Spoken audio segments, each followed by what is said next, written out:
In the freezing December of 1941, Romania's air was heavy not only with winter, but with fear.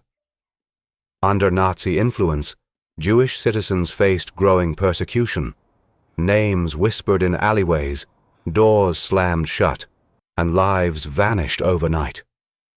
A group of Romanian Jews decided the only way to survive was to flee.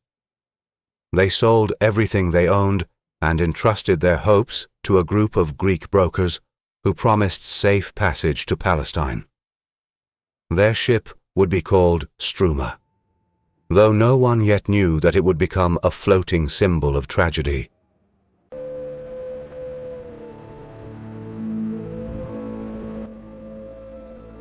The vessel the brokers provided was no luxury liner. In reality, the Struma was an old coal barge, rusty, poorly maintained, and barely seaworthy. Its engine had failed many times before and had never been properly repaired. Still, to hundreds of desperate people, this decaying ship looked like freedom. Almost 800 passengers, men, women, the elderly, infants, crowded onto its narrow decks. Their only wish: let us reach Palestine alive. On December 12, 1941, Struma departed from the port of Constanța. There was cautious joy among the passengers, an aching hope rising from the fear they left behind. But that joy was short-lived. Not long after entering the Black Sea, the ship's engine broke down. A nearby vessel helped restart it, but the repair was temporary at best. The Struma could stay afloat a little longer, but not truly survive.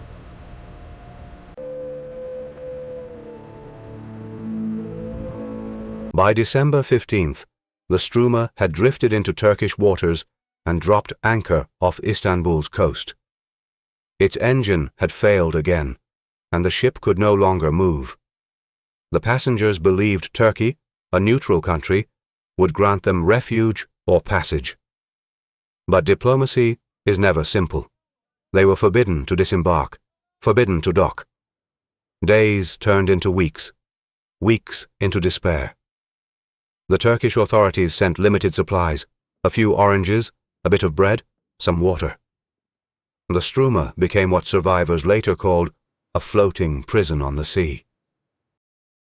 Turkey was neutral, but pressure came from all sides. Germany, Romania, and Britain each had their own interests, and none wanted the Jewish refugees. Britain strictly limited Jewish immigration to Palestine.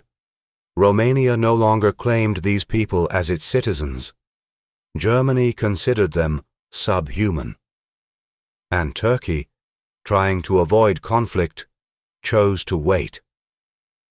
The passengers of the Struma were trapped not just at sea, but in the crossfire of global indifference. Life aboard the Struma grew unbearable.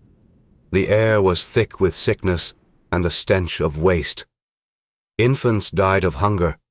The elderly froze through the winter nights. The Turkish Red Crescent sent small food packages, but never enough. Letters were written on scraps of paper thrown toward the shore. Don't forget us. We are still here, but the world had already stopped listening. Among the hundreds trapped aboard, one family's fate took a different turn. Martin Segal, the Romanian director of Mobil Oil, was on board with his wife and 2 children. His business ties reached beyond borders, especially to Vehbi Koç, the Turkish representative of Mobil. Koç used his influence, connections, and wealth to negotiate with Turkish officials.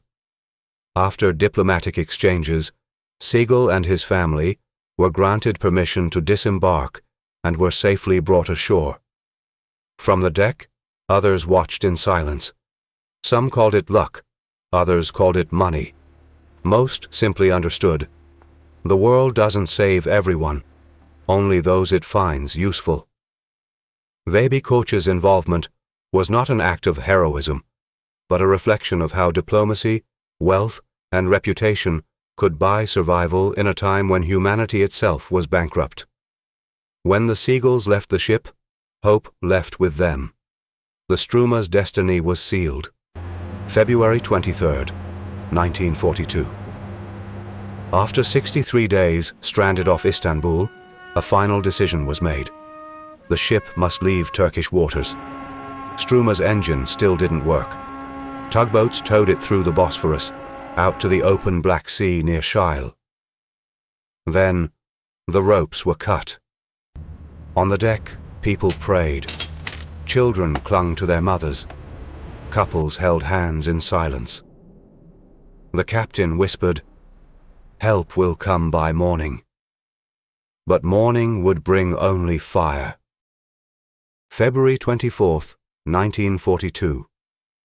The sea was calm, the sky grey. At around 9 a.m., a deep mechanical hum broke the silence beneath the waves. It was the Soviet submarine Sh-213.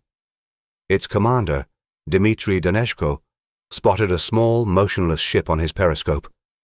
Believing it to be an enemy supply vessel, he gave the order. A single torpedo was launched. A brief silence, then a thunderous blast. Wood splintered, metal screamed, and terrified cries echoed across the water. Within minutes, the Struma sank. Approximately 795 people, including 103 children, vanished into the freezing Black Sea. Only one person survived. David Stoliar, a young man who clung to a piece of wreckage until rescued by a Turkish fisherman. "We weren't enemies," Stoliar later said, "but in war, no one bothers to ask who the enemy really is." After the Struma disaster, there was only silence. No statement from Turkey, no apology from the Soviet Union. Commander Dmitry Daneshko was never questioned or punished. His war report contained a single line: "Target unidentified. Possibly enemy vessel." Torpedo fired. Decades later, in the 1980s, Soviet archives confirmed what survivors had always known. The Struma was a refugee ship, not a threat. But by then, it was too late. The commander was dead, the ship rusting at the bottom of the sea, and hundreds of forgotten souls still rested beneath the waves. The Struma did not simply sink, it exposed the depth of human indifference. The Black Sea still holds that silence today, as short as the sound of a torpedo, as long as the echo of a conscience.